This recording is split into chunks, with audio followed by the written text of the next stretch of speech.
안녕하세요. 저는 경기도 일산에 살고 있는 50대 여자입니다. 살다 보니 제가 사연을 신청하는 날도 오네요.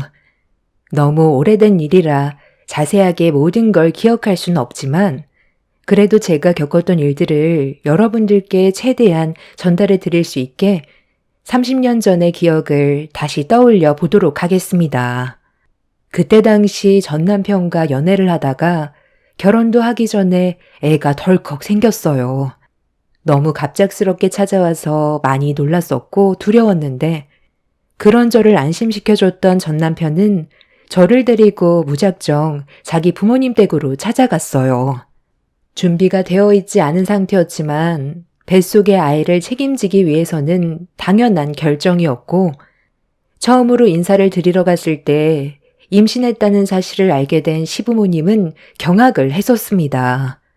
하지만 눈앞의 현실을 반대할 수 없는 상황에서 남편도 저와의 결혼을 바라왔었기 때문에 시부모님은 결혼을 허락해 주셨어요. 그렇게 저는 젊은 나이에 남편과 함께 결혼 생활을 유지하며 살아왔었습니다. 시모는 결혼을 허락했지만 그동안 생각해오던 며느리가 아니라서 그런지 저를 마음에 들어하지 않았어요. 시모의 행동에서 많은 걸 느낄 수 있었지만 제가 며느리로서 노력하는 모습을 보인다면 시모도 저를 인정하고 한 가족으로 받아주실 줄 알았지만 전혀 그렇지 않았습니다. 시모는 오히려 임신한 저를 멸시했어요. 제가 이런 부분에서 힘들어하고 있자 남편이 중간에서 최대한 좋게 풀어보려 노력했지만 시모의 마음은 열리지 않았습니다. 오히려 제 편을 들어준다는 것 때문에 상황만 악화시켰어요. 임신해서 배는 불러오고 있는데 시모의 행동은 점점 더 거침없었고 결국 견디기 힘들었던 저는 처음으로 불만을 털어놓았습니다. 결혼을 허락하신 건 저를 며느리로 받아주신다는 거 아니었어요? 제가 홀몸도 아닌데 계속 이런 식으로 저를 함부로 대하시면 어머님 댁에 더 이상 오기 힘들어요. 누가 너보고 오라고 그랬어? 나는 내 아들만 있으면 되지. 너는 필요 없다. 내가 생각한 며느리는 어느 정도 재력이 있는 집안에 좋은 직업을 가진 그런 며느리를 원했던 거지. 너처럼 별 볼 일 없는 여자를 내 며느리로 받아들이고 싶지 않았었다. 네가 임신했으니까 봐주고 있는 거지. 임신 안 했으면 당장 머리채 잡아 내쫓았어. 별것도 없는 집안이 감히 내 아들을 넘봐? 너 솔직하게 말해봐라.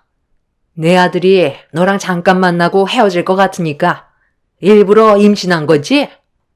생각하는 거 자체가 싸구려인데 내가 널 좋아하겠니? 여자가 몸이나 함부로 놀리고 결혼도 하기 전에 임신부터 했다는 게 얼마나 부끄러운 일인지 알아? 어머님, 저도 임신했다는 이유로 어쩔 수 없이 억지로 하는 것 같은 결혼을 원했던 건 아니었어요. 정식으로 인사드리고 제대로 된 절차 밟아 어머님께 인사드리고 싶었는데 이 사람이 갑자기 다가오는 바람에 저도 난감했지만 제가 사랑하는 사람이라 어쩔 수 없었다고요.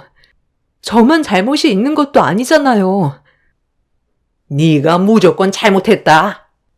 혼인 전에 임신은 무조건 안 되는 거였어. 너 때문에 내 아들 인생의 앞날이 무너졌는데 내 속이 얼마나 타들어가는지 아니?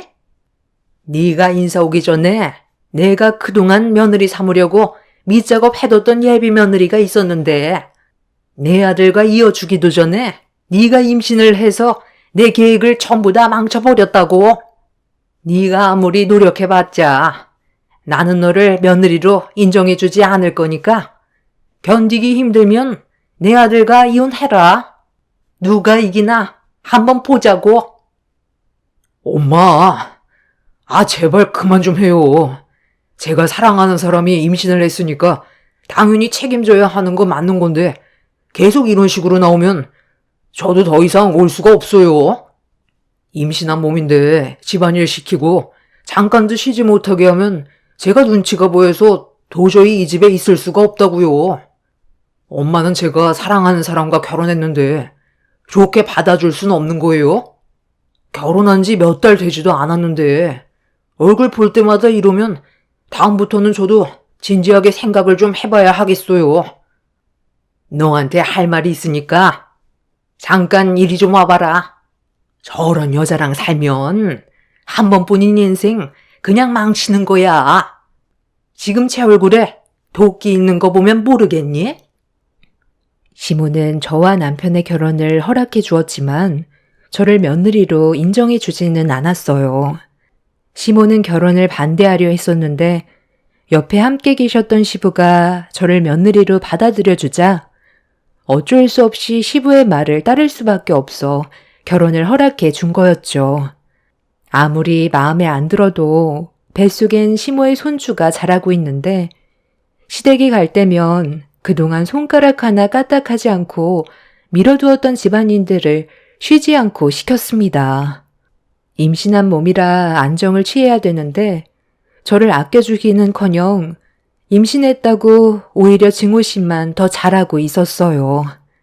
남편과 결혼한 지 몇 달밖에 되지 않았는데도 시댁에 가는 게 두려울 정도로 시모의 행동은 저를 너무 힘들게 만들었습니다. 그렇게 저와 한바탕 안 좋은 말들을 주고받다가 중간에 끼어든 남편과 대화 도중 저를 놔두고 시모는 남편을 데리고 방으로 들어가 버렸어요. 한참 동안 방에서 나오지 않고 대화를 하던 남편이 밖으로 나오자마자 저와 눈이 마주쳤는데 제 시선을 피하더라고요. 시모와 단둘이 무슨 대화를 했길래 제 시선을 피하는 건지 알아야 했던 저는 안 좋은 감정을 가진 채 집으로 돌아와서 남편과 대화를 이어나갔어요. 그런데 시모와 방에서 단둘이 했던 대화 내용에 대해 말을 해주지 않고 계속 피하기만 하더군요. 무슨 말이 오고 갔는지 저도 당연히 알아야 될 권리가 있기 때문에 집요하게 물어봤지만 끝내 아무 말도 듣지 못했습니다. 그리고 그날 이후 남편의 태도에 급격한 변화가 생기기 시작했어요. 저를 대하는 행동들이 전과는 많이 달랐고 저를 사랑하고 있다는 감정도 들지 않았었죠. 느낌이 좋지 않았던 저는 남편과 진지하게 대화를 이어나갔지만 이미 저에게 마음이 떠난 것처럼 차가운 말투로 대화를 차단시켰습니다. 그때는 제가 너무 순수했고 남편이 저 몰래 다른 여자를 만나고 있을 거라곤 상상조차 하지 못했어요. 그리고 그때 당시에는 간통죄가 성립이 되었기 때문에 함부로 바람 피울 수 있는 상황도 아니었죠. 그래서 남편이 다른 여자와 만나고 있을 거라곤 전혀 상상조차 하지 못하고 시모의 영향을 받아 저를 차갑게 대하는 줄로만 알았습니다. 시모도 저를 며느리로 받아주지 않는데 남편까지 힘들게 하니 사는 게 너무 힘들더라고요.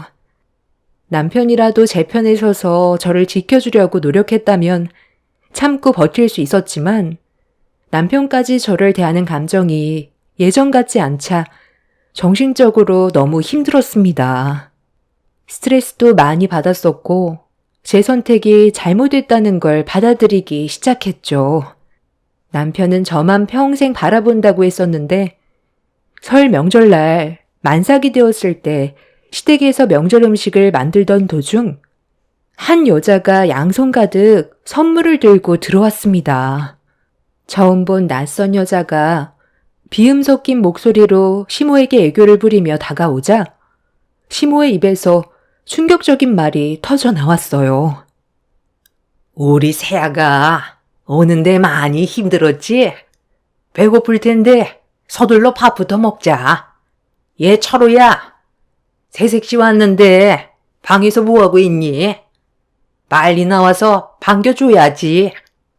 예, 너는 우리 새며느리가 좋아하는 꼬지산적 빨리 좀 붙이거라.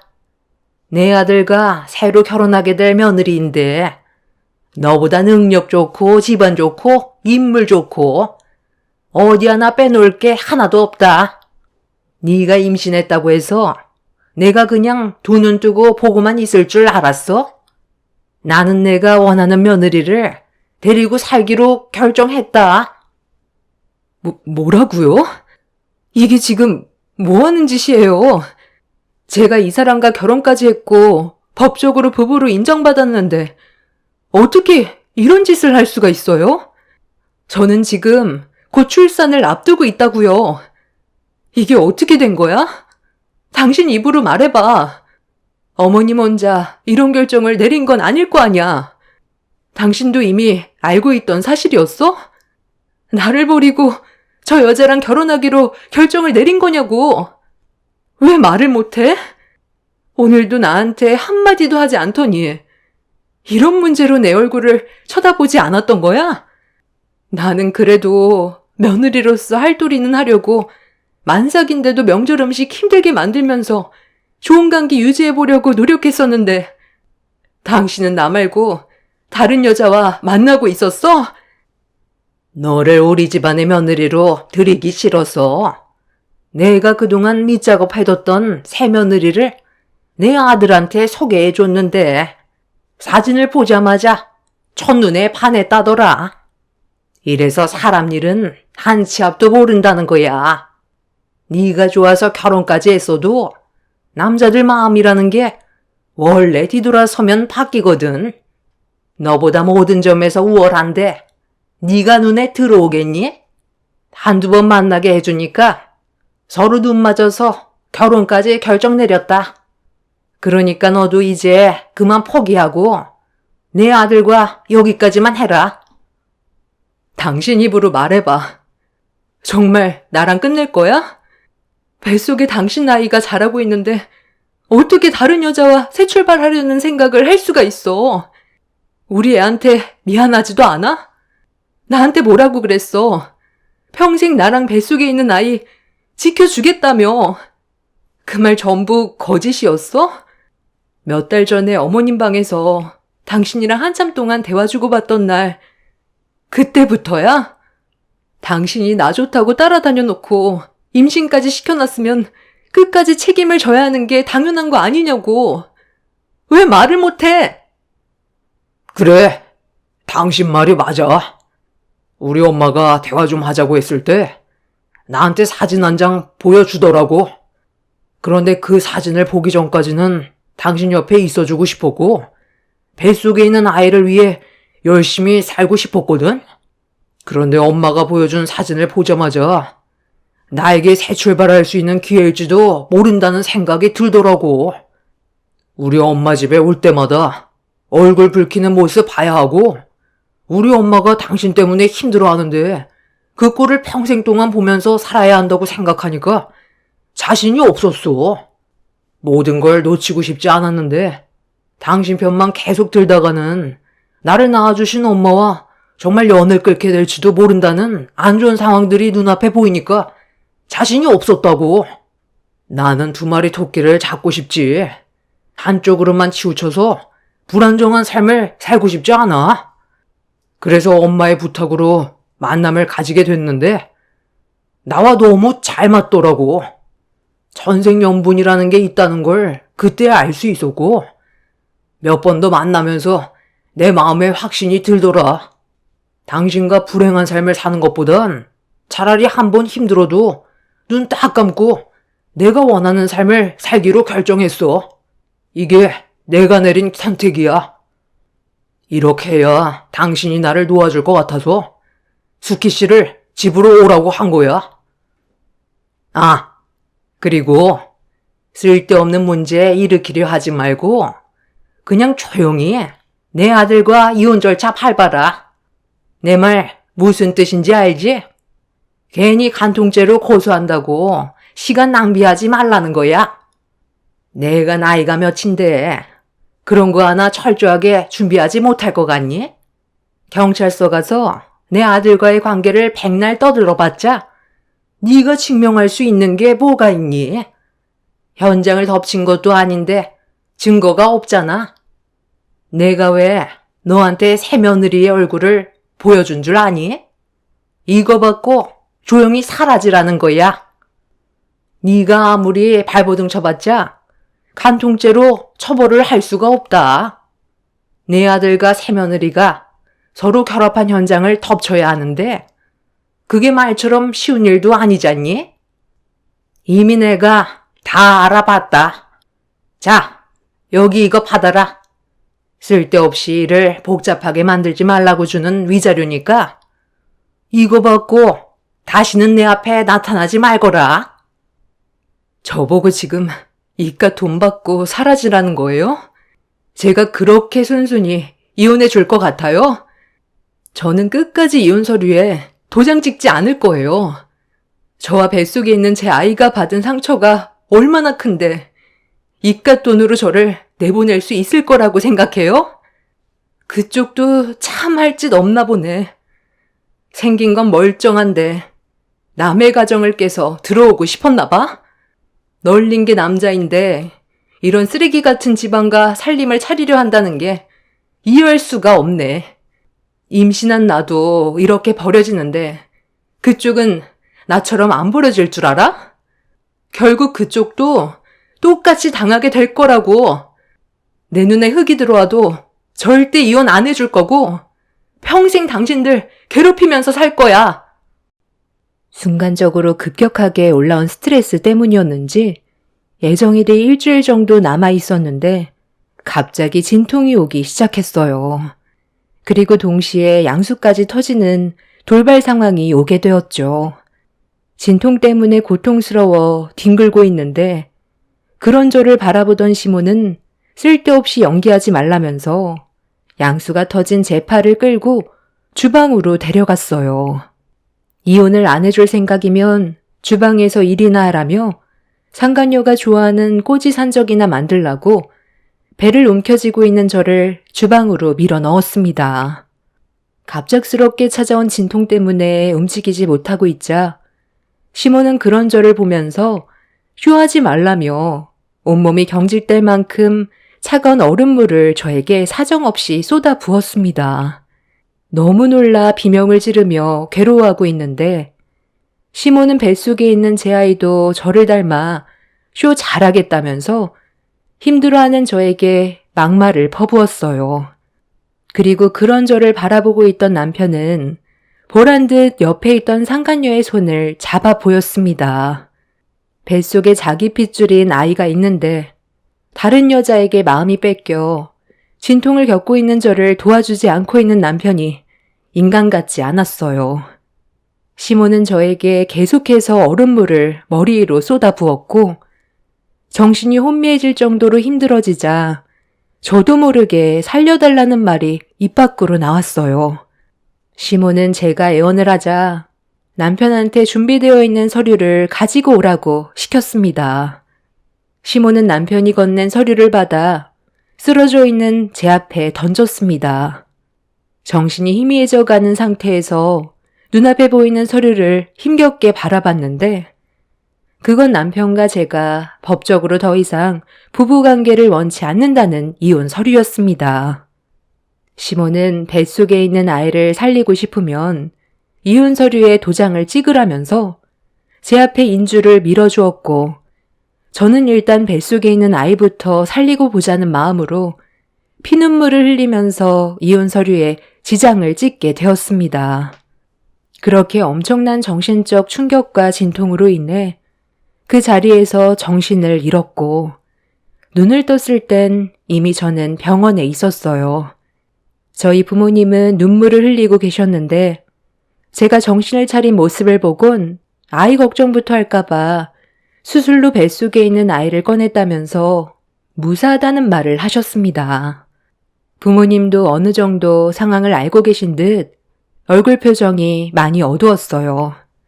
엄마는 제가 정신을 잃었을 때 한바탕 남편 뺨을 올리고 시댁을 뒤집어 놨다면서 다른 거 생각하지 말고 태어난 아이만 생각하라며 오열을 했습니다.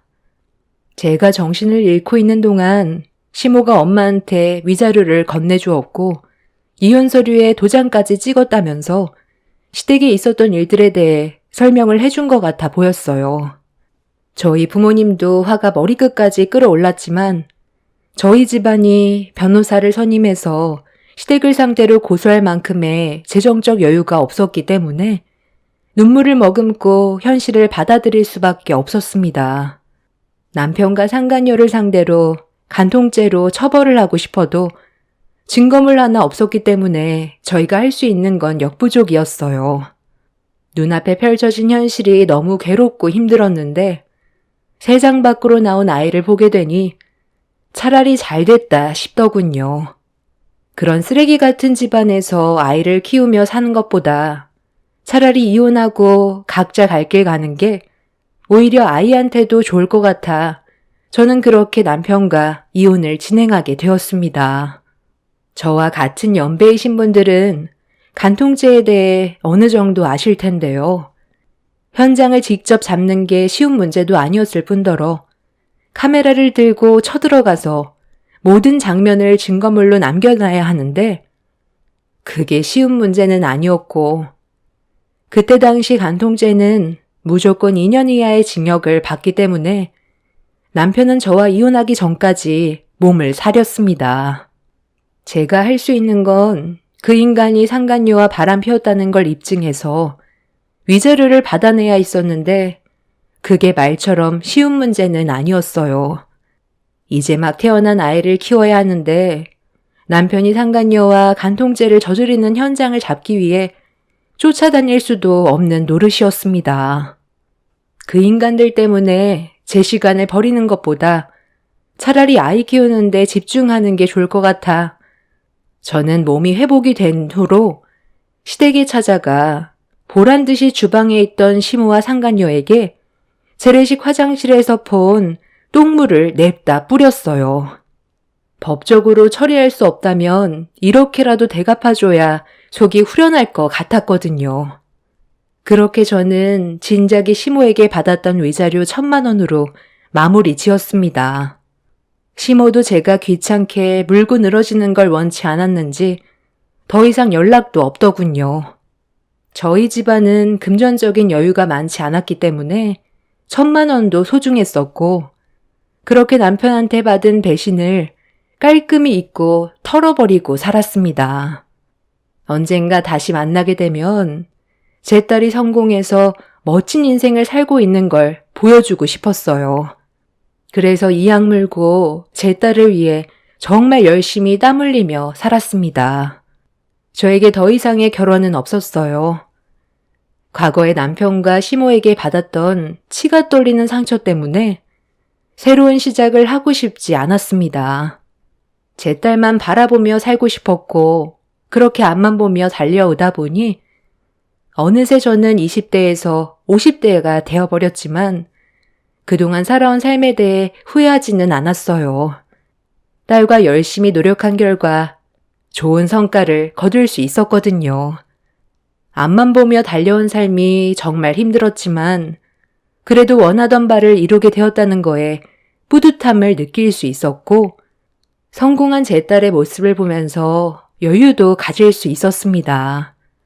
그렇게 딸과 함께 행복한 인생을 살아가고 있었는데 어느 날 눈앞에 예상치 못한 상황이 펼쳐졌어요.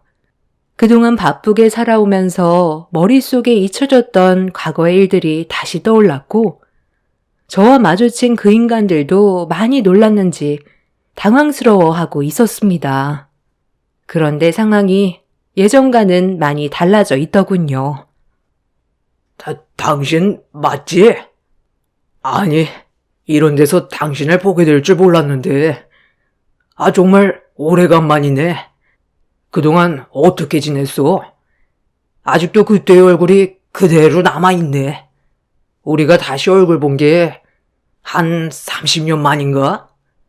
그런데 어디가 아파서 온 거야? 겉모습을 봤을 땐 그렇게 안 보이는데 여기에 누가 입원해서 병문안 온 건가? 나는 오늘 어머니 약 받으러 왔거든. 여기 병원에서 지어준 약이 그래도 어느 정도 효과는 있어서 항상 약이 떨어지면 오고 있어. 보다시피 우리 어머니가 많이 안 좋으셔. 어머니, 기억 안 나세요? 기억이 왜 안 나? 전염 때문에 우리 집안이 아주 풍비박산 났는데 내가 저년만 생각하면 아직까지도 자다가 벌떡 일어난다고. 꿈에서도 마주치고 싶지 않은 얼굴인데 여기에서 만나게 될 줄 누가 알았겠어?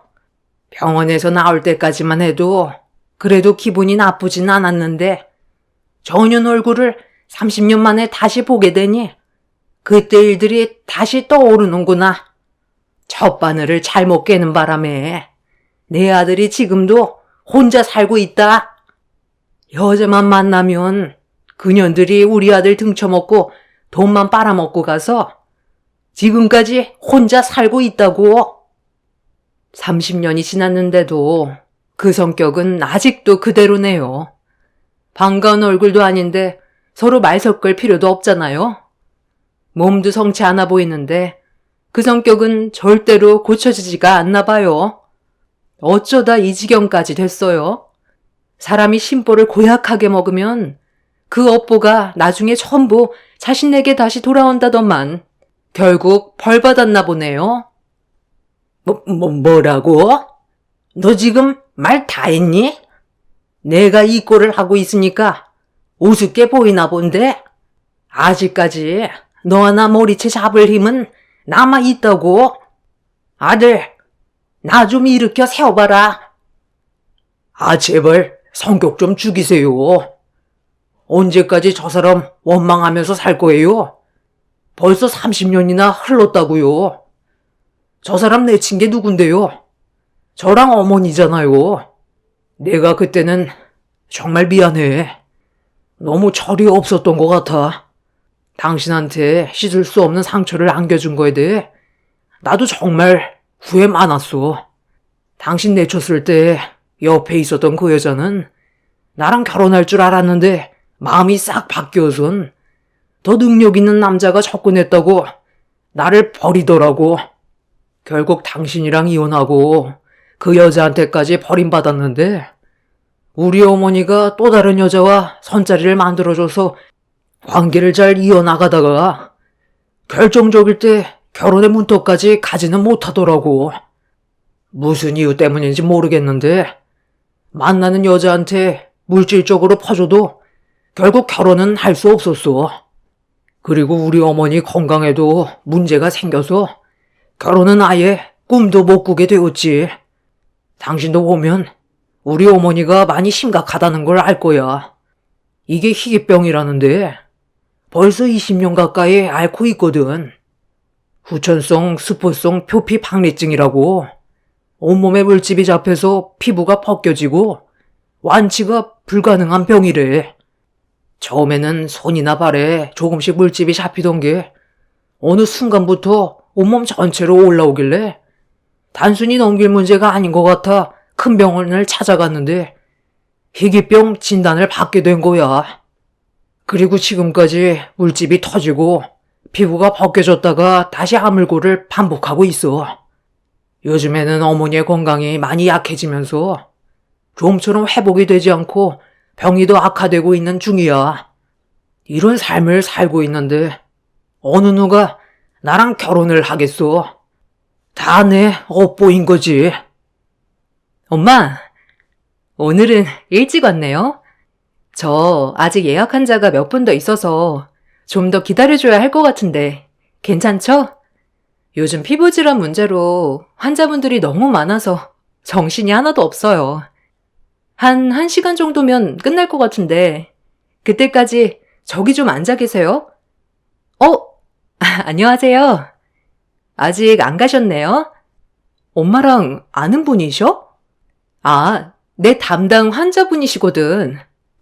요즘 할머님이 건강이 많이 안 좋아지셔서 약이 잘 듣지 않는다고 새롭게 처방받고 싶다고 하시길래 다시 내원하신 거거든요.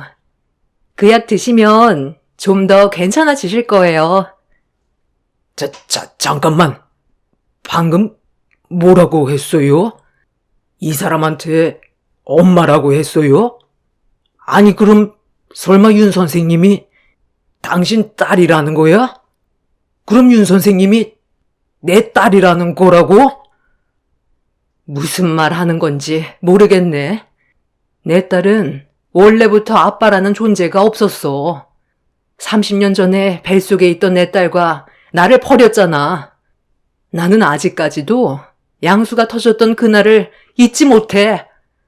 저 마귀 같은 인간이 나한테 얼음물을 퍼붓고 있을 때 비명 지르며 고통스러워하고 있는데 그런 모습을 보면서 당신은 내 언녀 손을 잡았잖아. 그때 시간을 더 지체했다면 내 딸은 세상 밖으로 나오지도 못하고 떠날 뻔했었다고. 그런데 어디서 지금 내 딸이라는 말을 함부로 입에 담는 거야? 소연아, 환자분들 기다리시겠다. 얼른 들어가봐. 그럼 내가 몇 년간 소녀한테 약을 받아 먹었던 거였어? 어쩐지 어디서 많이 본 것 같은 얼굴이던데 내 아들과 닮아서 그렇게 보였던 거구나. 전시모의 눈빛이 갑자기 변하더니 눈물을 흘리면서 제 딸의 손 좀 잡아보겠다며 그동안 그리웠다고 쇼를 하고 있었습니다. 좀 전까지만 해도 제 딸이 어떻게 살고 있는지 물어본 적도 없으면서 제 딸이 단 명찰과 의사 가운을 보자마자 태도가 180도 바뀌어 버렸어요. 그런데 제 딸은 그런 전시모와 전 남편의 태도를 상당히 불쾌하게 생각하고 있었습니다. 제가 그동안 어떻게 살아왔는지 제 딸이 전부 들어왔기 때문에 좋은 감정은 없었고 그날 이후 전시모의 진료를 거부하기로 결정을 내렸습니다. 전 남편과 전시모는 제 딸이 지어주는 약을 받아야 한다고 했지만 다른 병원 가보라면서 더 이상의 진료를 받지 않겠다며 확고한 태도를 보였습니다. 제 딸의 단호한 모습에 전 남편과 전시모는 거품을 물며 아비규환되었고 살려달라며 울부짖었지만 제 딸은 조금의 감정도 흔들림 없이 등을 보였습니다. 전시모와 남편은 그제야 자신들이 저지른 과거에 대해 저에게 용서를 구했지만 이미 30년 이상이나 지나버린 과거의 아픈 기억을 용서받기에는 시간이 너무 많이 지나왔었고 그동안 힘들게 살아왔던 저와 제 딸이 용서의 한마디로 해결될 수 있는 문제가 아니었습니다. 30년 만에 그 인간들을 다시 만나게 될 줄 꿈에도 몰랐지만 상황이 180도 바뀌게 되자 무릎까지 꿇고 살려달라고 비는 게 참 한심했습니다.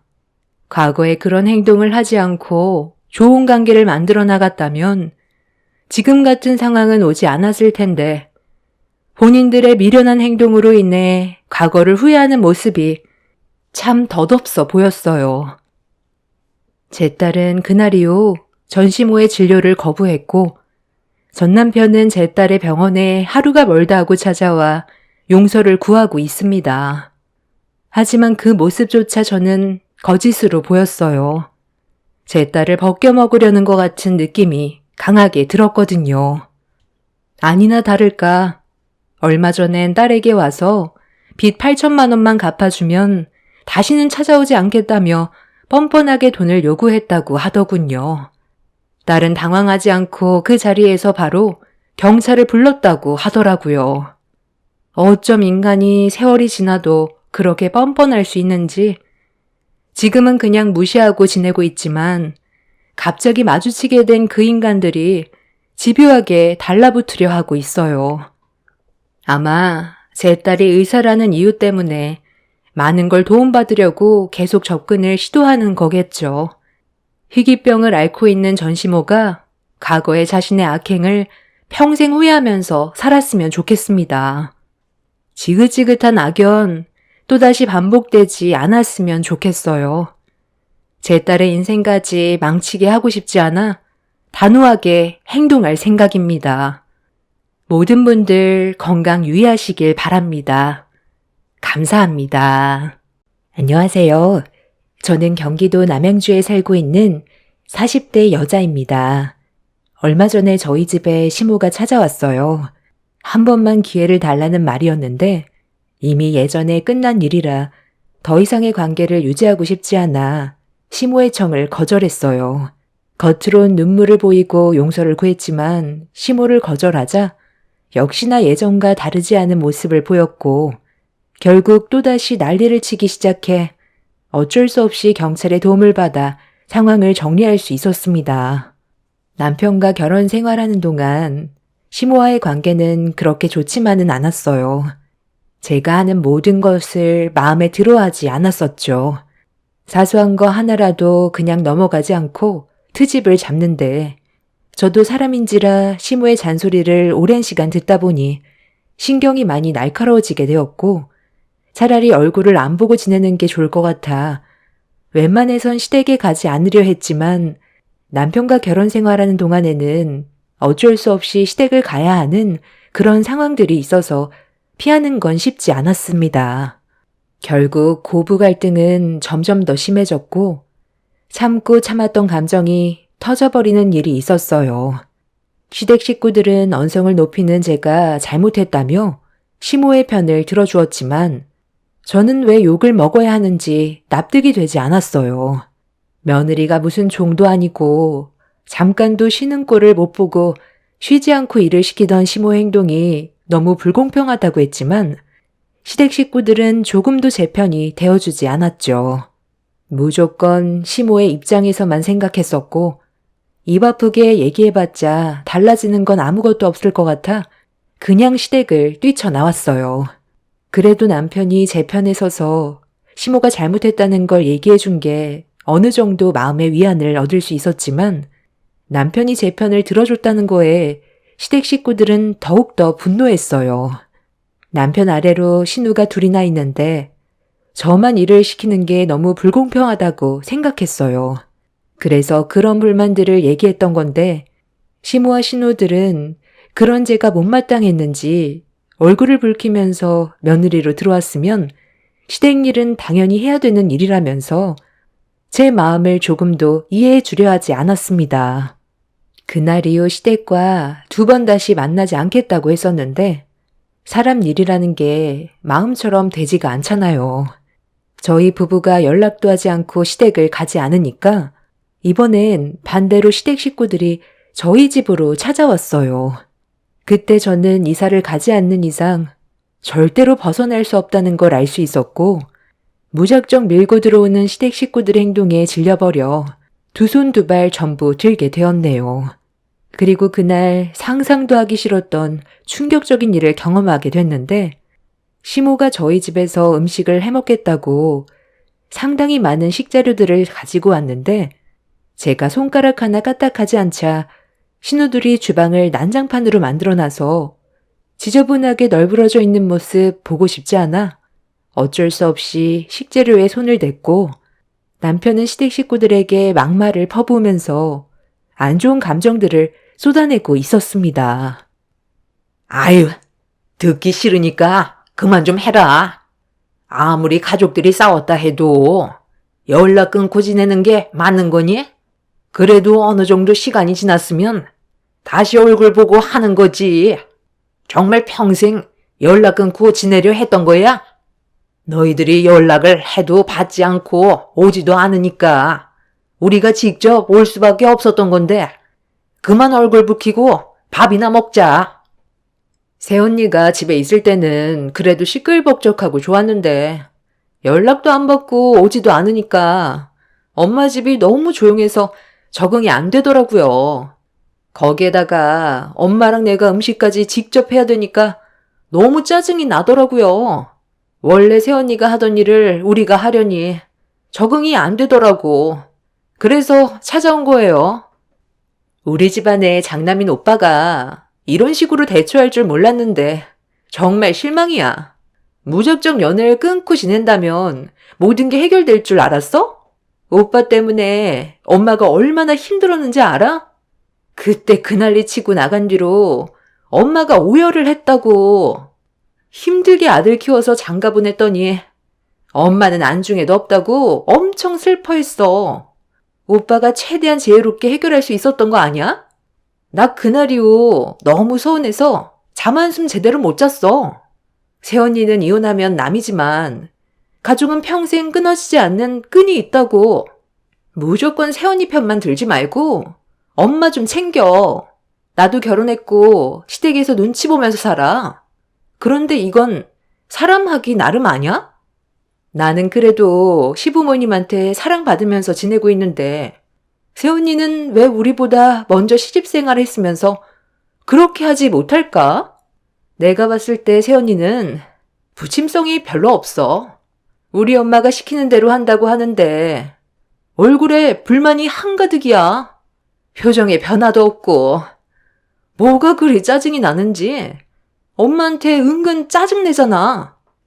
상대방이 못 느낄 것 같아도 얼굴 표정이나 입에서 나오는 말투에서 모든 걸 느낄 수가 있어. 아무리 불만이 있어도 표정 관리는 기본 아닌가? 새언니 때문에 우리 가족이 오빠랑 분열이 생기고 있는데 계속 이런 관계를 유지하다 보면 감정의 골이 더 깊어질까봐 엄마랑 상의해서 직접 찾아온 거야. 이렇게라도 해야 관계 회복을 할 수 있을 테니까. 나는 오빠가 다시 예전의 모습으로 돌아와줬으면 좋겠어. 결혼하고 나서 가족들한테는 너무 무관심한 것 같거든. 나한테 그런 말 하기 전에 너부터 똑바로 행동해. 이 사람은 내 안 사람이자 너희들의 새언니인데 태도가 그게 뭐야? 이 사람이 가만히 있으니까 만만해 보여? 엄마가 본이 되는 행동을 먼저 보여야 동생들이 그걸 배우고 따라할 거 아니에요. 이 사람한테 해주는 건 없으면서 바라는 것만 많아서 되겠어요? 그리고 저희가 연락 끊고 지내는 건 다 이유가 있는 거 아니겠어요? 무작정 밀고 들어오는 행동부터가 잘못됐는데 좋은 말이 어떻게 나갈 수가 있어요? 그리고 지금 여기까지 와서 이 많은 식재료를 가지고 오면 어쩌자는 건데요? 이 사람 혼자 음식 만들라고요? 저희 오늘 외식하기로 했고 지금 기분 상태로는 같이 얼굴 맞대고 음식 먹으면서 대화 나누고 싶지 않아요. 그러니까 이 식재료 다시 챙겨서 집에 가서 해 드세요. 이제 와서 이러는 거 너무 불편해요. 저는 이미 평생 얼굴 안 보고 살겠다고 확실하게 의사표현 했을 텐데요. 제가 지금 장난하는 걸로 보여요? 아버지도 언제까지 이렇게 사실 거예요? 맨날 질질 끌려다니고 제대로 말 한 번 못해서 엄마한테 잡혀 사는 거 정말 보기 안 좋아요. 엄마랑 동생들이 이 사람 대하는 행동이 잘못됐다는 걸 알면서 왜 모른 척 하세요? 그날은 남편이 저와 아이들을 데리고 외식을 하기 위해 음식점 예약까지 해둔 상태였어요. 예고 없이 찾아온 시댁 식구들 때문에 남편은 화가 단단히 나버린 상태였습니다. 남편은 큰 봉투를 하나 가지고 나오더니 주방에 널브러져 있는 식재료를 전부 다 봉투에 담아 넣었어요. 그리고 집 밖으로 내던진 다음 시댁 식구들을 향해 당장 나가달라고 소리쳤고 남편은 시모와 신우들과 격한 몸싸움이 일어났는데도 시부는 멀찍이 서서 눈앞에 펼쳐진 광경을 보곤 아무것도 하지 않았어요. 저희 부부는 그냥 조용히 지내고 싶었을 뿐인데 주변에서 저희를 왜 이렇게 못 잡아먹어서 안달인지 이런 상황들이 너무 답답하기만 했었습니다. 동네가 떠나갈 정도로 싸움이 격해지자 이러다 큰일이라도 날 것 같아 남편과 시댁 식구들 틈에 껴서 몸싸움을 말리고 있었는데 시모가 중간에 껴서 말리고 있는 저를 강하게 밀쳤고 뒤로 넘어질 뻔했던 거 겨우 중심을 잡아 넘어지지 않고 버티던 그 순간 남편과 시댁 식구들과 격한 몸싸움에 밀쳐져 눈앞에 있던 테이블에 앞면을 쾅 하고 부딪혀 버렸습니다. 순간적으로 정신을 잃을 만큼 너무 큰 충격을 받아버려 비명을 지르며 뒹굴고 있는데 앞이 하나도 보이지가 않더라고요. 처음엔 눈물 때문에 그런 줄 알았는데 남편이 경악을 하면서 급하게 저를 업더니 집 밖으로 뛰쳐나갔어요. 무슨 일인지 전혀 모르고 있던 상태라 남편한테 갑자기 어딜 가냐고 물어본 순간 제 눈에서 피가 흐르고 있다는 충격적인 말을 꺼냈고 남편의 말을 듣자마자 앞이 보이지 않는 상황이 너무 두려워졌어요. 남편은 병원에 가는 동안 괜찮을 거라고 했지만 시야가 점점 어두워지고 있어서 무서움은 극에 달했고 그렇게 급하게 도착한 병원에서 검사를 받은 뒤 어떤 상태인지 들을 수가 있었어요. 테이블의 미간 쪽을 부딪혀서 금이 갔는데 안압이 차올라 눈에 혈관이 터져 시력이 정상적으로 돌아오는 데까지는 시간이 필요할 것 같다며 다행히 수술할 정도까지는 아니고 약물 치료만으로 충분히 해결할 수 있다며 안심을 시켜주었지만 이런 상황들이 너무나도 짜증이 났어요. 시댁 식구들만 오지 않았어도 제 눈이 다칠 일도 없었는데 연락도 없이 찾아와 상황을 더욱더 악화시켜서 이런 지긋지긋한 삶에서 그만 벗어나고 싶었어요. 눈의 시력이 떨어지지 않게 하기 위해 안약을 넣고 안대를 쓴 상태로 남편의 도움을 받아 다시 집으로 들어갔습니다. 남편은 문을 열자마자 화부터 냈어요. 그러니까 그만 나가달라고 했잖아요. 당신이 내 엄마가 맞긴 한 거야? 이 사람 하마터면 실명할 수도 있었다고. 도대체 생각이라는 게 없는 거예요? 왜 엄마한테 그래? 오빠가 강제로 우리를 밖으로 내치려고 하니까 나가지 않으려 몸싸움을 벌이다가 상황이 이렇게 된 거잖아. 우리 잘못만 있는 것도 아니었다고. 엄마는 최대한 좋게 해결하려고 온 것뿐이지 싸울 생각도 없었어. 싫은 소리 그거 조금 할 수도 있는 건데 왜 혼자 흥분해서 일을 크게 만들어? 그래. 나는 싸울 마음 조금도 없었다. 하도 연락도 안 되고 얼굴도 안 보여주려고 하니까 핑계거리 하나 만들어서 풀어나가려고 식재료를 가지고 온 것뿐이었어. 음식 만들면서 자연스럽게 대화할 생각이었다고. 네가 흥분만 하지 않았어도 이미 하야고 같이 저녁 먹고 있었겠다. 도대체 누굴 닮아서 성질이 그 모양이야? 제발 그만 좀 나가주세요. 저 지금 기분으로 대화하고 싶지도 않고 당분간 얼굴 보고 싶지도 않아요. 그러니 저희가 연락할 때까지 안 오셨으면 좋겠어요. 이 사람과 10년 결혼 생활 동안 제가 어머님한테 매일 불만을 표했나요? 아니잖아요. 요즘 들어 저를 너무 힘들게 하고 제가 가정부도 아닌데 종 부리는 것처럼 당연시 생각해서 저를 막 부리니까 그게 힘들어서 서운한 감정에 대해 얘기 좀 했던 것뿐인데 이렇게까지 심각해질 거라곤 상상도 못했어요. 제발 여기까지만 하세요. 어차피 서로 얼굴 안 봐도 사는데 지장 없잖아요? 때 되면 음식 만들어줄 사람이 필요해서 그런 거예요? 저도 이제 정말 지긋지긋하다고요. 얘가 왜 소리를 지르고 그래? 알았다. 나가면 되잖아. 나는 뭐 네가 좋아서 찾아온 줄 아니? 하나밖에 없는 며느리가 시애미한테 불만 품고 대드는데 화가 안 나겠어? 일단 오늘은 돌아갈 테니 나중에 다시 얼굴 보는 걸로 하자. 그래도 가족인데 영 끊고 사는 건 안 되는 거야. 원래 다 지지고 볶고 사는 거다. 새언니가 처음부터 우리 엄마가 시키는 거 토달지 않고 그냥 했으면 이런 일 생기지도 않았죠. 다 자기 업보인 거예요. 평소대로 하면 되지. 갑자기 왜 우리 엄마한테 대들어요? 오빠도 이제 그만 정신 차려. 가족들과 등 돌리면 나중에 땅을 치고 후회한다는 거 몰라? 평생 동안 도움받을 일이 없을 것 같아? 끝까지 본인들 잘못은 인정하지 않고 무조건 저만 잘못했다는 시댁 식구들의 말에 화가 머리끝까지 차올랐지만 당장 눈이 안 보이고 제 상태가 별로 좋지 않아 더는 상대하지 않으려 남편의 도움을 받아 방으로 들어갔어요. 그렇게 한바탕 난리가 난 이후 남편은 집안을 정리했고 저는 누워만 있었는데 너무 서러워서 눈물이 왈칵 쏟아지더라고요. 그날 이후 앞이 보이지 않아 우울증까지 찾아와 힘든 시간을 보내왔었고 그렇게 한동안 조용히 지냈어요. 시댁 식구들도 또다시 마찰이 생기는 걸 원치 않았는지 제가 몸이 회복되는 동안에는 연락이 오지는 않았습니다.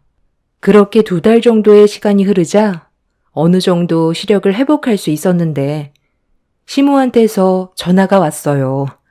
괜히 또 안 받으면 전과 같은 일들이 생기게 될까봐 그냥 생각 없이 통화 버튼을 눌렀습니다. 그동안 잘 지내고 있었어?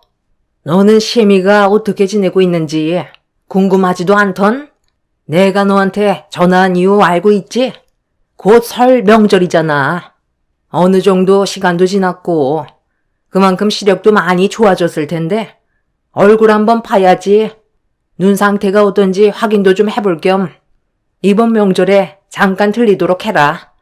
눈이 안 좋은 너한테 내가 설마 음식 만들라고 시키겠니? 이번엔 와서 밥이나 먹고 가라. 그래야 내 아들 얼굴도 볼 수 있지 않겠어? 내가 너희 집에 직접 가길 원하는 건 아니지? 시모는 은근히 저에게 협박을 하고 있었어요. 곧 다가올 설 명절에 자기 아들 얼굴을 꼭 봐야겠다면서 저와의 관계가 안 좋아도 아들과의 관계까지 안 좋게 만들 순 없다면서 명절날 오지 않는다면 저번에처럼 저희 집으로 찾아오겠다는 말을 하고 전화를 끊었는데 기분이 상당히 좋지 않더라고요. 저는 그때의 사고가 아직까지 트라우마로 남아있어서 자다가도 벌떡 일어날 정도인데 시모는 그때의 상황을 무기삼아 제가 움직이길 바라고 있었습니다. 말로는 음식 만드는 걸 안 시킨다고 했지만 며느리 생활 10년이라 시모가 어떤 생각을 가지고 있는지 저는 이미 다 알고 있었어요. 제가 눈이 안 보이고 몸이 불편해도 시모는 어떻게 해서든지 저한테 일을 시킬 게 분명했어요. 연락 끊기 전까지는 계속 그래왔으니까요. 결국 이 일로 퇴근한 남편과 진지하게 대화를 이어나갔고 신중히 생각하고 결정한 결과 저희 부부는 일단 설 당일 시댁에 가기로 결정을 내렸습니다. 이유는 몇 달 전에 제가 눈을 다쳤을 때처럼 또다시 안 좋은 일들이 생기게 될까봐 그게 제일 걱정이었어요. 시모의 행동이 너무 돌발적인 부분들이 많아서 언제 또 무슨 일이 생기게 될지 몰라 다른 지역으로 이사를 하기 전에 저희 부부가 피해를 받지 않으려고 일단 최대한 좋게 넘어가려 했어요. 이사만 하면 얼굴 볼 일도 없으니 그때까지만 참기로 결정을 내렸고 그렇게 설 명절날 시댁을 가게 되었는데 몇 달 만에 보게 된 시댁 식구들의 얼굴은 예전과 다를 바 없었어요. 얼굴에 심술이 가득했고 제 눈이 현재 어떤 상태인지 확인하기 바빠 보였습니다. 남편은 눈이 아직 회복이 덜 돼서 앞이 잘 안 보인다며 저한테 조금의 일도 시키지 않게 했어요. 시모는 남편이 저를 챙기는 모습이 별로 보기 안 좋았는지 얼굴 표정이 일그러졌지만 일단 아무 말 하지 않고 넘어가긴 했는데 가족들 모두 자리에 앉아 식사를 할 때 시댁 식구들의 불만이 또다시 시작됐어요. 남편이 저를 옆에서 챙겨주는 모습이 너무 꼴보기가 싫었는지 막내 신우가 저를 보며 한마디 던졌습니다. 새언니는 우리 오빠 만나서 좋겠어요.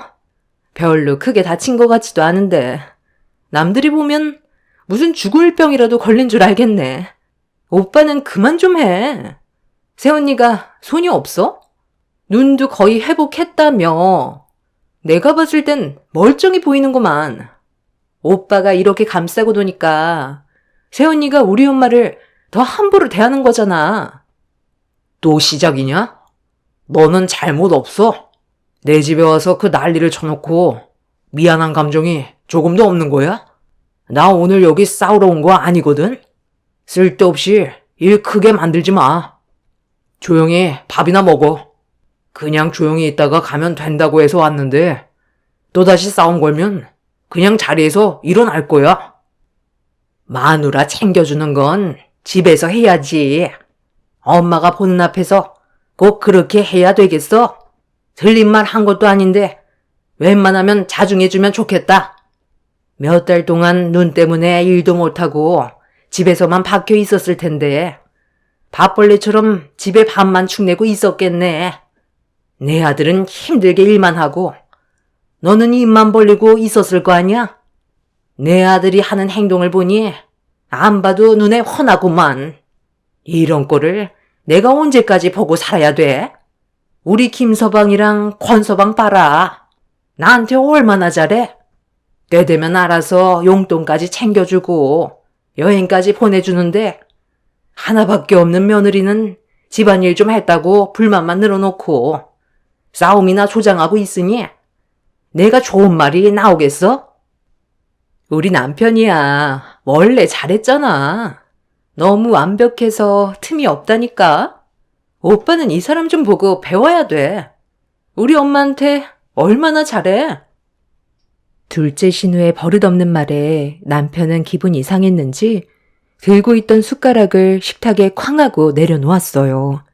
최대한 조용히 있다가 가려 했는데 또다시 문제가 터질 것 같아 남편한테 그만 집으로 돌아가는 게 좋을 것 같다며 심각해질 것 같은 상황을 급하게 마무리 지으려던 그때 시모가 숟가락을 떨어뜨렸어요.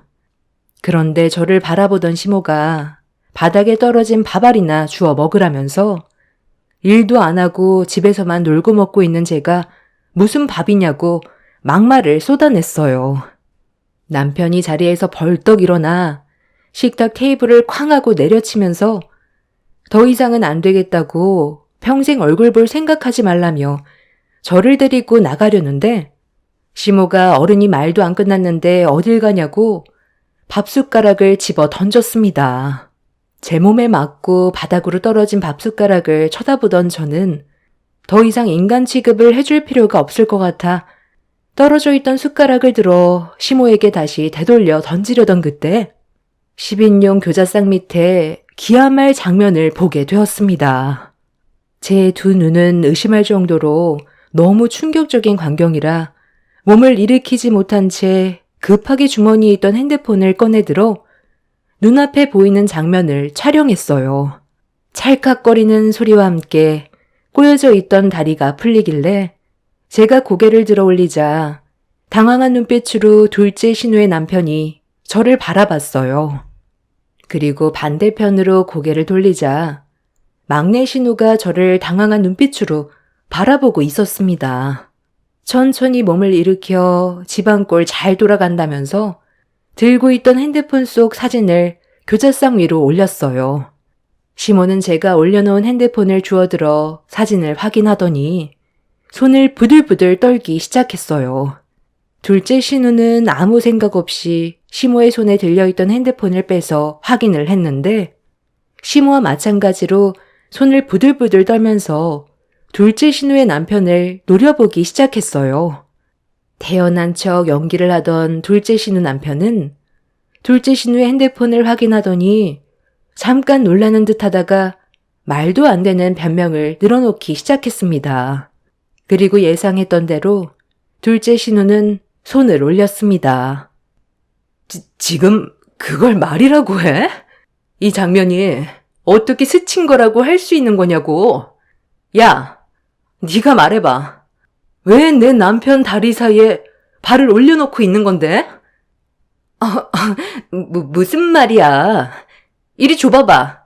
어머, 이거 당신 아니었어? 나는 당신인 줄 알았는데 내가 실수를 했네. 형부는 미리 말을 하시지 그랬어요. 그게? 그러려고 했는데 어떻게 말을 해야 될지 몰라서 살짝 피하려 했는데 그 장면을 촬영한 것 같네. 당신이 생각하는 그런 거 절대 아니야. 지금 이걸 보고도 거짓말이 나와? 나는 무슨 뱀이 다리 튼 줄 알았네. 당신 한쪽 다리도 내 동생 다리 위로 올라가 있었잖아. 언제부터야? 너희들 언제부터였어? 나 몰래 너희 둘이 눈 맞았던 거야? 왜 대답을 못해? 야, 네가 어떻게 언니한테 그럴 수 있어? 엄마, 얘가 내 남편이랑 바람난 거 맞지? 이 사진 확실하잖아. 그런 거 아니라니까. 이건 오해야. 내가 왜 그런 위험한 짓을 하겠어? 언니는 날 못 믿어? 이런 식으로 몰아가지 마. 새언니는 왜 쓸데없는 사진을 찍어요? 내가 봤다. 너희들이 바람 피우는 거 내 두 눈으로 똑똑히 봤다고. 그날 업무를 마치고 집으로 돌아가던 도중에 어디서 많이 본 얼굴이길래 걸음을 멈추고 뒤따라가 봤는데 너희들 거기로 들어가는 거 내가 똑똑히 봤다.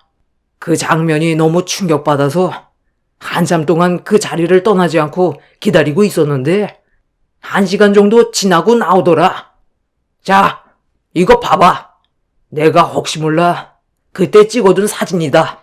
나는 그때부터 너무 큰 충격을 받아서 너희들 얼굴을 볼 때마다 너무 괴로웠었다고.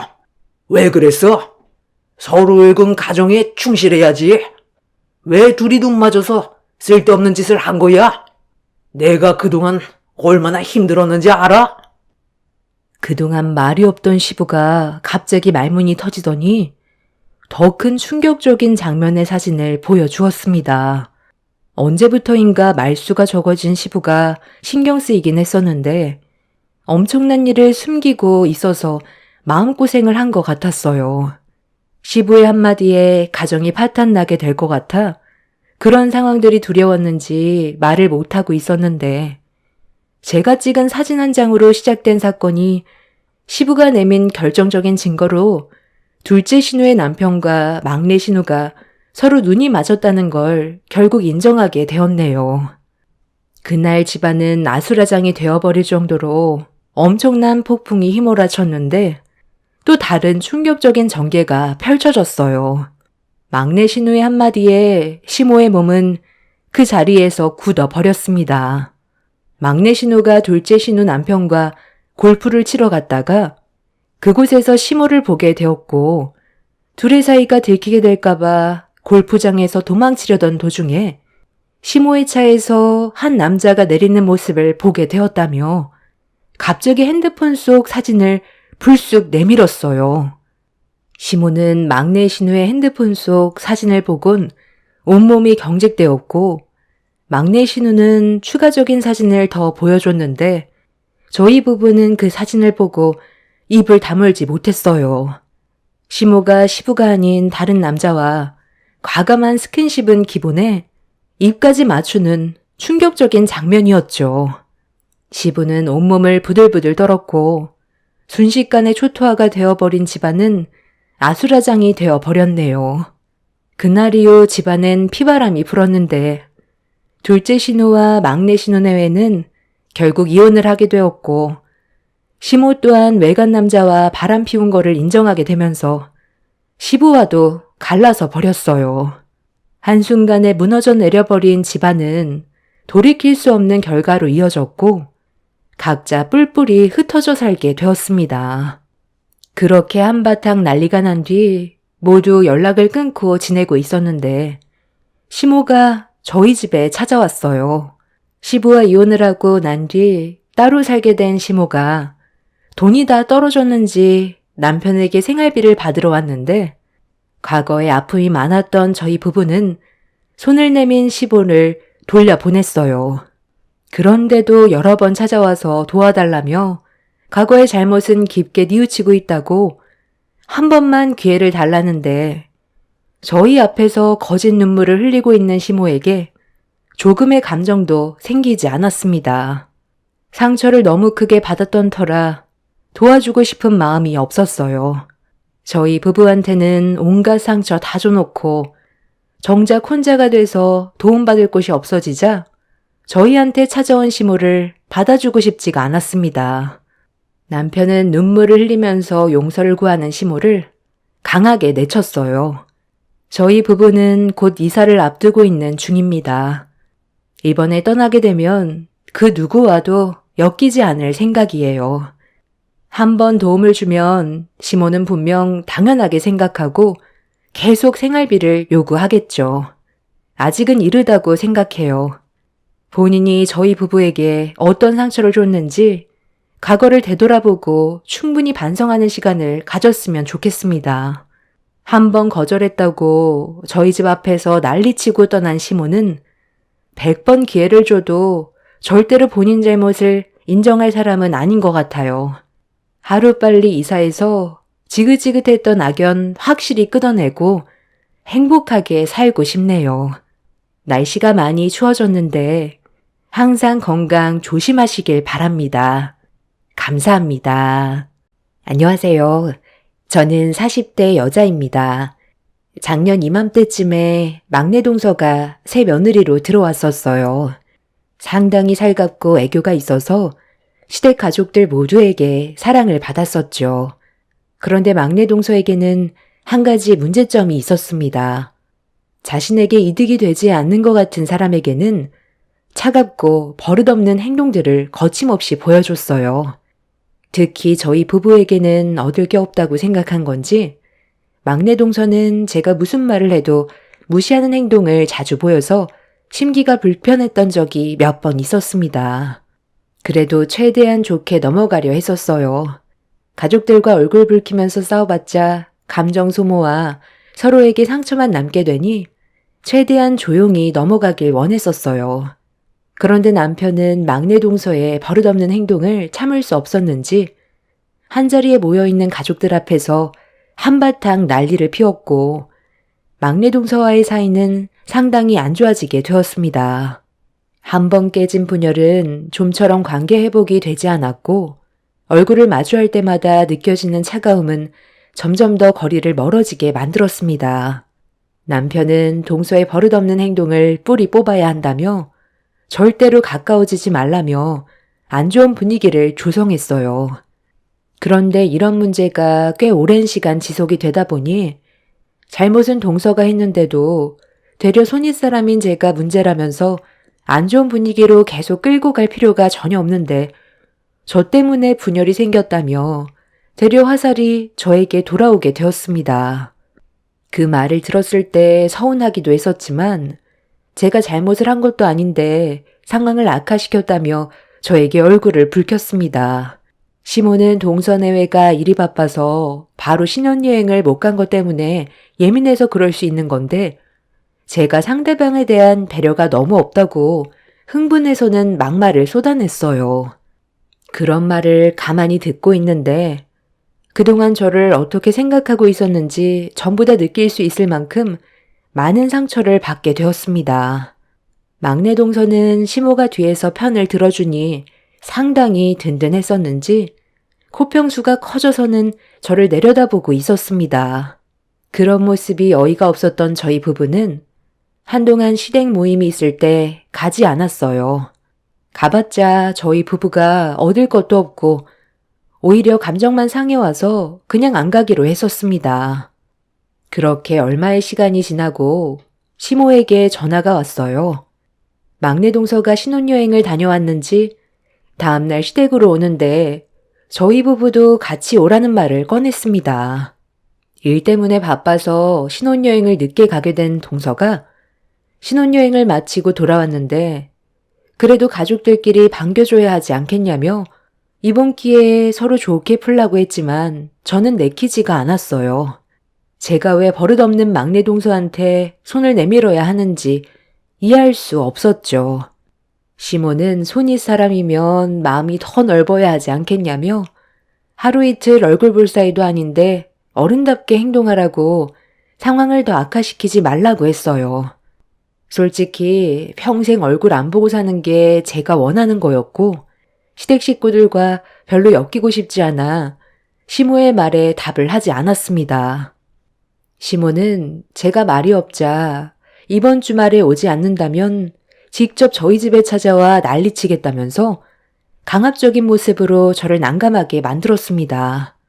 결국 시모의 전화 한 통에 저희 부부는 주말에 시댁에 발을 들이게 되었어요. 더 힘든 상황을 만들고 싶지 않아 가게 된 거였는데 막내 동서가 또 제 심기를 건드렸습니다. 이번 신혼여행 가서 쇼핑했다가 너무 마음에 드는 제품이 있어서 사왔거든요. 한번 확인해 보세요. 이건 어머님이랑 형님 거예요. 캐나다산 현지 모피예요. 어머머머, 이거 꽤 비싸 보이는데 너무 큰 돈 쓴 거 아니니? 그렇지 않아도 모피 한 벌 사려고 했는데 이번 겨울에는 이걸로 보내면 되겠다. 아유, 정말 잘 입으마. 역시 막내 동서가 보는 눈이 좀 있네. 평소에도 입고 다니기에 딱 좋겠는데? 나도 이번에 모피 하나 사려고 생각은 했었지만 알다시피 내가 병원 일이 너무 바빠서 쇼핑할 시간이 많지 않잖아. 막내 동서가 눈치도 빠르고 센스가 좋네. 이번에 나 병원 옮기게 되는 거 알지? 그때 가족들 모시고 와. 건강검진 한번 해드리게. 어머나, 정말요? 그렇게 해주시면 저야 감사하죠. 아, 그리고 이건 둘째 형님 선물이에요. 별건 아닌데요. 그래도 빈손으로 올 수는 없어서 공항 앞에서 샀어요. 캐나다 국기가 그려져 있는 손수건인데요. 이것도 살까 말까 한참 동안 고민하다가 그래도 안 주는 것보단 뭐라도 손에 하나 쥐어줘야 말이 안 나올 것 같아 입막음용으로 한 개 샀어요. 식구들 레벨에 맞춘 거니 불만은 없죠? 형님이랑 제가 좋은 감정이 있는 것도 아니고 그렇다고 형님한테 얻을 수 있는 것도 없으니 손수건 주는 것도 과하다고 생각되지만 제가 손 아랫사람이니 어쩌겠어요. 먼저 손을 내밀어야 관계 회복이 될 거 아니에요? 저는 어머님 댁에 와서 얼굴 붉히고 싶지 않거든요. 그리고 포장지 안에 손수건 2장 들어있으니까 작은 아주버님이랑 나눠 쓰세요. 이런 동사 없죠? 어머님, 저 배고픈데 빨리 밥 먹어요. 기대도 하지 않았었고 선물 같은 거 받을 생각도 없었는데 막내 동서는 저를 화나게 만들 생각인 것 같아 보였어요. 시모아 형님에겐 모피를 줬는데 저는 손수건만 줬다고 난리치면 분명 시모아 형님은 동서편을 들 테고 화살은 저에게만 돌아가게 되니 그런 상황을 만들고 싶어 하는 것 같아 보였습니다. 그래서 막내 동서가 저에게 손수건을 건네줬을 때 받고 싶지 않았지만 또 받지 않으면 주는 사람 성의를 무시한다고 시모가 한마디 할 것 같아 묵묵히 선물을 받았습니다.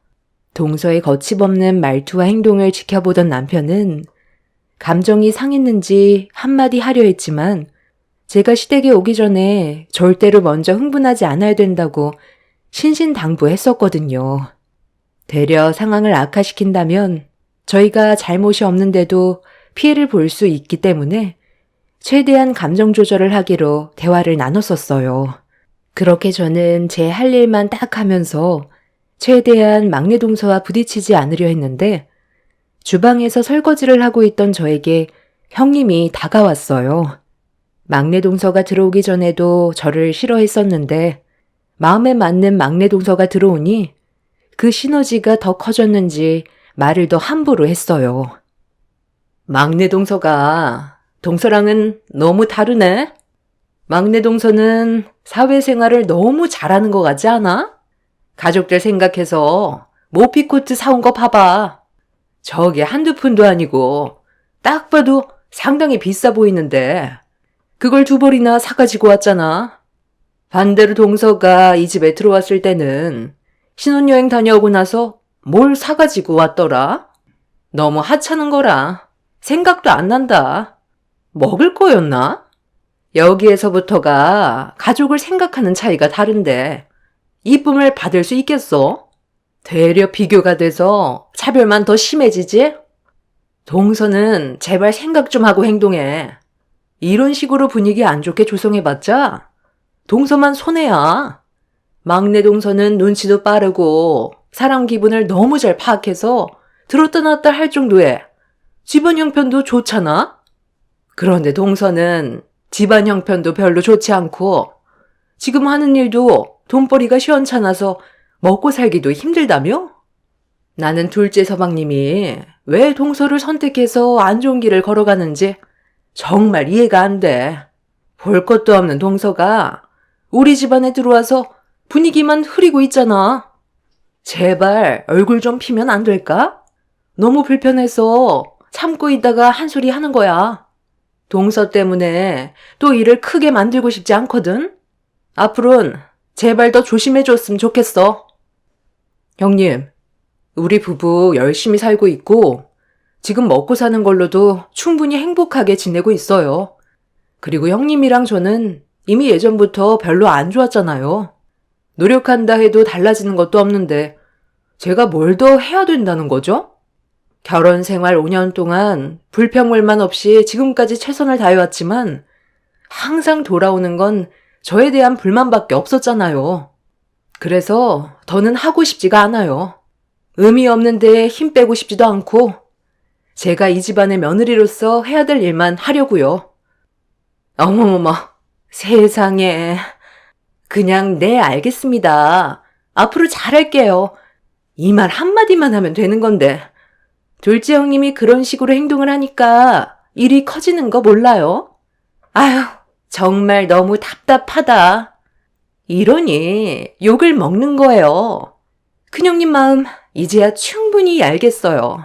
아무리 노력해도 안 되는 사람이 있다던데 그게 우리 가족 중에 한 명이 될 거라곤 정말 상상도 못했네요. 어머님이 왜 제 얼굴을 볼 때마다 둘째 형님 때문에 속 터진다고 하는지 이제 알겠어요. 형님, 그냥 둘째 형님 무시하세요. 그래봤자 목만 아파요. 동서, 지금 그게 무슨 말버릇이야? 내가 지금까지 어떻게 살아왔는지 동서가 알아? 사람 비위 좀 맞춰줬다고 동서가 지금 상당히 잘난 줄 알고 있는데 그게 언제까지 갈 것 같아? 웬만하면 좋게 넘어가려 했는데 그 말투부터 고치는 게 좋을 거야. 동서가 얼마나 잘났는지는 모르겠지만 나중에 그 입 때문에 본인이 피해를 볼 수도 있다는 거 명심해. 나는 내 소신대로 알아서 할 테니까 신경 끄고 동서 일이나 하지 그래. 그리고 형님도 저 신경 쓰지 마세요. 아주 꼴값들을 떠네. 주방이 왜 이리 시끄럽나 했더니 또 시작이야. 너는 어떻게 된 게 하루라도 조용할 날이 없어? 가족의 평화가 뭔지 몰라? 내가 이런 일 생기지 않게 조심하라고 분명히 전화통화로 얘기했었는데 지금 시애미 말을 무시하는 거야? 이래서 내가 너를 며느리로 받아주고 싶지 않았던 거다. 꼭 가진 게 없는 집안들이 자존심 하나는 세가지고 듣기 싫은 말 좀 들으면 꼭 흥분해선 상황을 악화시키더라. 그냥 앞으로는 우리 집안과 담잡고 살자. 제가 뭘 그렇게 잘못을 했다고 욕을 먹어야 하는지 모르겠더라고요.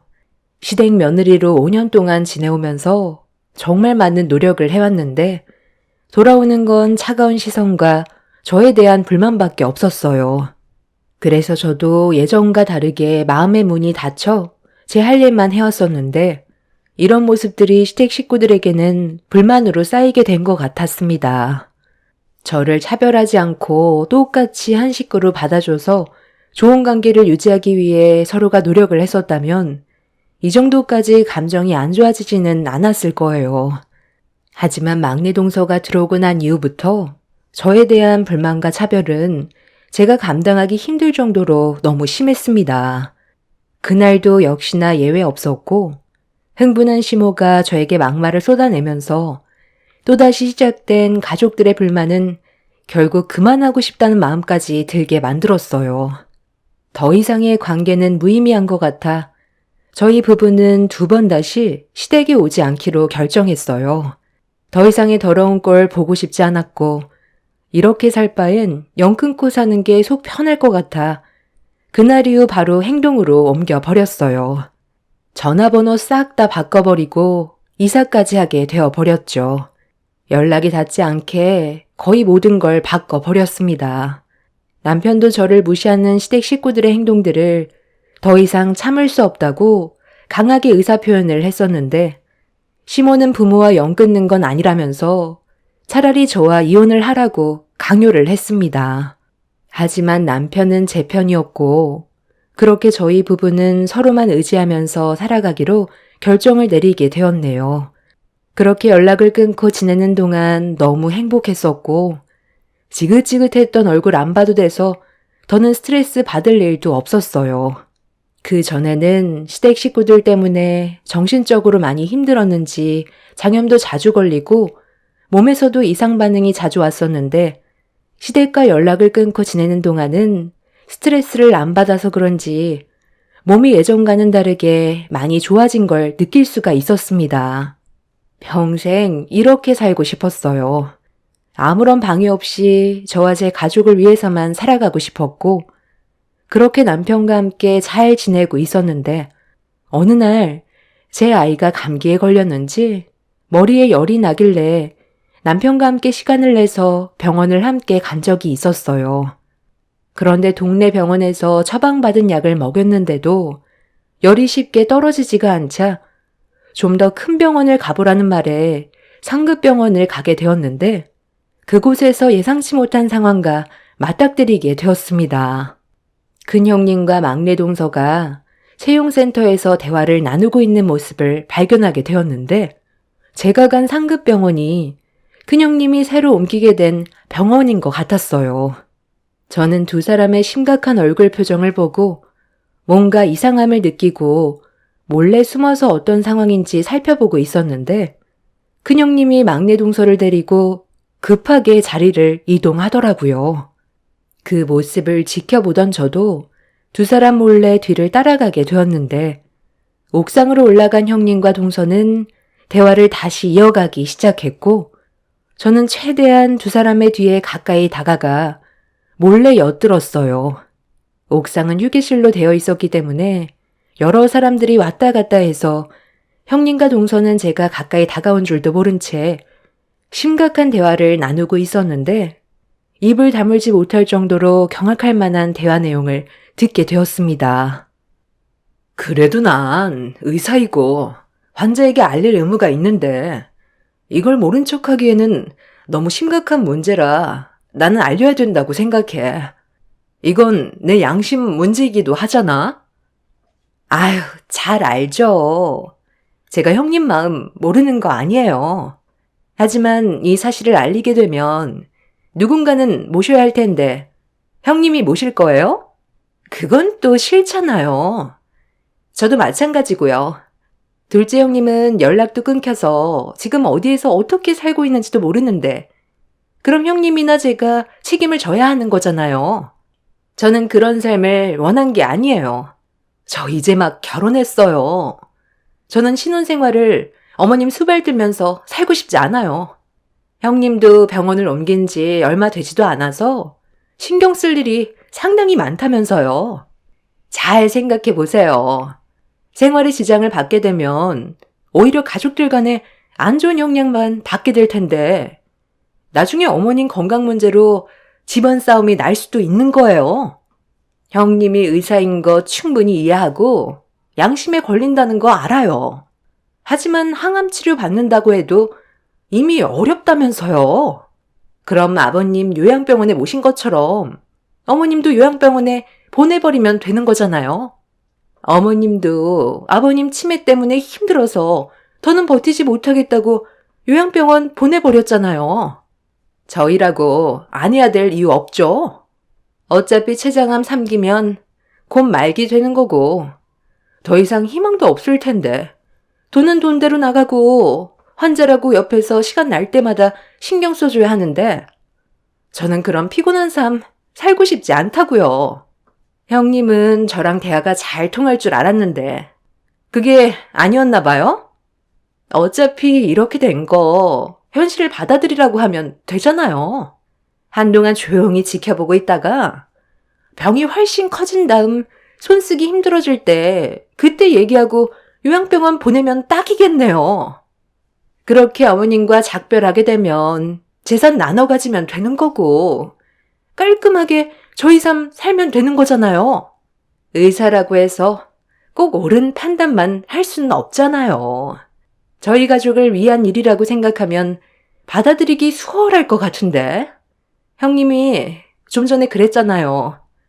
항암 치료 받으면 그만큼 오래 버틸 수 있을 거라면서요. 어차피 떠날 거 미련 줘봤자 뭐 하겠어요? 가족들만 피곤하고 어머님도 힘들어질 거라고요. 그렇게까지 해서 살고 싶겠어요? 동서가 무슨 말 하는 건지 나도 충분히 이해는 하고 있어. 그런데 나중에 이 문제로 일이 커지기라도 할까봐 그러지. 뒤늦게 발견을 했다고 말을 해도 내가 부족하다는 걸 인정하게 되는 거고 그렇게 되면 의사 자격으로서 많은 타격을 받을 텐데 동서의 말이 옳은 방법인지 모르겠어. 하지만 나도 어머님을 개인적으로 모시고 싶진 않아. 차라리 요양병원으로 보내는 게 낫지. 손 쓸 수 없을 정도가 되려면 앞으로 6개월에서 1년 반 정도는 있어야 할 텐데 그 전까지 내가 어떻게 둘러대야 할지 모르겠네. 앞으로 몸이 안 좋다고 병원에 찾아온 일이 점점 잦아질 거야. 그럴 때마다 나는 다른 변명거리를 찾아야 되겠지. 그렇다고 어머님 모실 거예요? 불편하게 생각하는 것보다 차라리 거짓말하는 게 편하겠어요. 왜 자식들이 부모가 늙으면 옛날에도 고려장을 했었겠어요. 그만큼 자식 입장에선 부모는 짐스러운 존재이고 더 이상 필요 없다고 생각되기 때문에 현재는 요양원으로 보내는 거잖아요. 저도 저희 엄마 요양원에 보냈어요. 아버님처럼 치매가 워낙 심해서 저희 아빠가 두 손 두 발 들었을 때 저한테 도움 요청했었는데 그냥 요양원에 모시라고 했어요. 처음엔 마음에 걸렸는데 그게 훨씬 편해요. 요즘 시설도 좋아서 삼시세끼 밥 다 떠먹여주고 비슷한 연배대 사람들도 많아서 좋은 사람들과 말동무도 하고 집에서 지지고 볶는 것보다 훨 나아요. 어차피 시간 지나면 서로의 삶에 적응하게 되어 있으니까 이번만큼은 눈 딱 감고 치료를 최대한 늦춰보세요, 형님. 이래서 늙으면 하루빨리 떠나는 게 자식한테 도움이 되는 거라니까요. 쓸데없는 생각하지 말고 어머님 췌장암 조용히 넘어가 주세요. 그럼 저희 대화 마무리된 걸로 알고 있을게요. 형님과 동서의 충격적인 대화를 듣게 된 저는 입을 다물지 못했고 제가 모든 내용을 듣고 있었다는 걸 전혀 모르고 있던 두 사람은 옥상을 내려갔는데 하도 기가 막힌 대화를 들었던 저는 둘의 대화를 녹음한 파일을 가지고 있었어요. 더 이상 서로 얼굴을 안 보겠다고 연을 끊어버린 제가 시댁 식구들 앞에 다시 나타나 녹음된 내용을 들려준다고 달라지는 건 없을 것 같고 또다시 저만 아픔이 생기게 될 것 같아 형님과 동서의 대화를 시모에게 말을 해줘야 할지 말아야 할지 고민이 많았습니다. 관계가 좋았다면 당연히 시모에게 바로 알렸겠지만 제가 그동안 받았던 상처가 너무 컸기 때문에 바로 행동으로 옮기질 못했어요. 그리고 그 사이 남편한테 전화가 왔어요.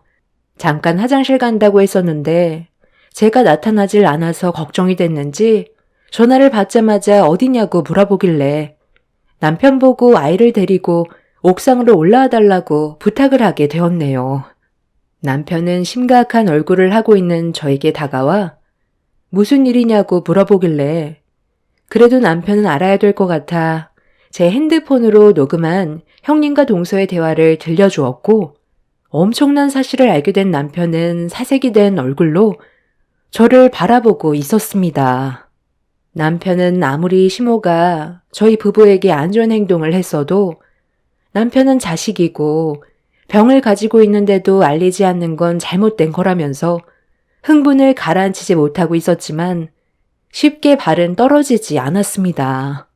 남편도 이 문제로 인해 또다시 시댁 식구들과 얽히기 싫었는지 머뭇거리고 있었을 때 제가 남편에게 얘기했어요. 아무리 저와 남편이 상처를 받았어도 시모의 병을 숨기는 건 아닌 것 같다며 남편이 시모의 병을 알고도 밝히지 않고 숨기고 있다가 나중에 시모의 건강이 악화되고 잘못되었을 때 후회로 남게 될 수도 있을 거라며 자식된 도리로 할 수 있는 건 해야 된다고 남편의 손을 잡았어요. 남편도 제 말을 받아들였고 그렇게 옥상을 내려가자 채용센터 앞에 형님과 동서가 진지하게 대화를 나누고 있었는데 이 사실을 전혀 알지 못하는 시모가 형님과 동서를 바라보며 밝은 얼굴로 다가가고 있었습니다. 그런 모습을 지켜보고 있던 저희 부부는 시모의 모습에 한숨을 내쉬었고 저희가 시댁 식구들 앞으로 다가가자 가족들 모두 얼굴을 붉혔습니다. 너희들이 여긴 웬일이니? 너는 얼굴이 상당히 좋아 보인다. 우리랑 연락 끊고 지내니까 마음이 편했나 봐. 평생 모른 척 하면서 살면 되지. 왜 아는 척 하는 거야? 어머님, 그냥 신경 자체를 끊으세요. 오든 말든 무슨 상관이에요. 어차피 연 끊기로 했으니까 이제 남이나 다름없잖아요. 며칠 동안 건강검진 받으시느라 많이 힘드셨을 텐데 제가 오늘 어머님 몸보신 시켜드릴 테니 좋은 곳으로 가요. 형님도 이제 곧 병원 일 거의 다 끝났죠? 아주버님도 이쪽으로 오기로 했다면서요? 그이는 이제 막 병원에 도착했대요. 저희 먼저 나가고 있을 테니까 제가 문자로 보낸 식당으로 오세요. 왜요? 둘째 형님도 가시게요? 영 끄는 사람은 빠지세요. 동서가 이 정도로 쓰레기일 줄은 몰랐는데 좀 전에 형님이랑 그런 대화를 나누고 어떻게 아무렇지도 않게 어머님이랑 밥을 먹으러 가자고 할 수가 있어? 이중인격의 가식적인 모습에 속고 있는 어머님도 참 한심하네요. 제가 좀 전에 어떤 말을 들었는지 아세요? 여보, 내가 녹음해뒀던 내용 어머님한테 들려드려. 남편은 형님과 동서가 나눈 녹음 내용을 시모에게 들려주었고 시모와 형님의 추악한 행동에 대해 엄청난 충격을 받았는지 그 자리에서 주저앉아 버렸어요. 그리고 뒤이어 아주버님과 시동생이 병원으로 들어왔고 이 모든 상황을 온 가족이 알게 되자 충격과 혼란에 빠졌고 시모는 엄청난 배신감을 느끼게 되었는지 힘겹게 몸을 일으켜 세운 뒤 순간 형님과 동서의 머리채를 잡아 사정없이 흔들어 버렸어요. 차마 눈 뜨고 보지 못할 정도로 아비규환되었고 아주버님과 시동생도 예상치 못한 녹음된 내용을 듣게 돼서 그런지 시모의 돌발 행동을 막지 않고 있었습니다. 아수라장이 되어버린 상태에서 시모는 순간적으로 극도의 스트레스를 받았는지 그 자리에서 쓰러졌고 아주버님과 시동생은 동시에 형님과 동서의 뺨에 손을 올렸어요. 두 형제는 이런 문제에 대해 절대로 용서할 수 없다면서 분노를 가라앉히지 못했고 형님과 동서는 최대한 좋게 포장해서 상황을 반전시키려 했지만 이미 두 형제는 마음을 접었는지 결혼 생활에 대해 다시 생각해보자는 말까지 나오게 되었습니다. 아주버님과 시동생은 시모의 건강이 안 좋아지면 무조건 모시겠다고 입이 닳도록 얘기했었는데 형님과 동서는 시모를 모시고 싶지 않았던 상황에서 최장한 판정을 받게 되자 모실 수밖에 없는 상황이 오게 될까봐 그게 싫어서 내린 결정이었어요. 두 형제는 자기 엄마의 병을 알면서도 숨기려 했다는 거에 대해 분노했고 결국 그날 이후 형님과 아주버님은 그동안 쌓인 게 많았는지 현재 별거 중이고 시동생은 동서와 이혼까지 고려 중인 것 같아요. 시동생은 아이도 없고 모든 일은 동서의 입에서 나온 거라는 걸 알고 나선 시댁 집안의 암적인 존재로 여기며 신혼 초인데도 성격 차이로 자주 싸웠던 시동생은 이중적인 성격을 가진 동서와 결국 이혼을 밀어붙이는 눈치예요. 그리고 이 문제가 터진 이후 시모는 저희 부부에게 그동안의 행동들에 대해 미안했다면서 다시 관계 회복을 하려고 노력하는 중입니다. 이미 오랜 시간 상처를 받았던 터라 마음이 쉽게 열리지 않는 상태라 가능한 일일지 모르겠어요. 솔직히 내키지도 않고요. 가족들 모두 저와 남편에게 미안했다곤 하지만 이런 일을 알기 전까지 저희 부부를 안 좋게 생각하고 함부로 대했던 그런 모습들이 너무 큰 상처로 남아있기 때문에 저와 남편은 딱 여기까지만 할 생각을 가지고 있습니다. 남편도 시댁 식구들에게 많이 질렸는지 계속 거리를 두고 있습니다. 시모는 현재 항암 치료를 받고 있지만 누군가의 도움이 절실히 필요한데 그게 저라는 걸 알고 난 이후부터 매일같이 전화해서는 과거의 잘못된 행동에 대해 진심으로 용서를 구하며 관계 회복을 하기 위해 노력하고 있는 중입니다. 이제 와서 새 며느리 중에 저밖에 없다고 하는데 글쎄요. 시모의 마음이 진심인지 잘 모르겠어요. 수발 들어줄 사람이 필요해서 그런 것 같은 느낌밖엔 안 들어 그날 이후 병원에 한 번도 가지 않았습니다. 어찌됐든 항암 치료로 시모의 건강 상태가 더 나빠지지 않고 조금씩 경과가 좋아지고 있다는 소식을 듣게 되었어요. 누구든 타인의 생명을 함부로 할 자격은 없다고 생각합니다. 앞으로 저희 부부가 어떤 선택을 하게 될지 모르겠지만 지금 현재로선 남편의 뜻에 따라 주려고요. 그리고 추가적으로 하나 더 말씀드리자면 시동생과 전동서가 이혼을 하고 난 이후 알게 된 건데 동서의 머리에 악성 종양이 발견됐다네요.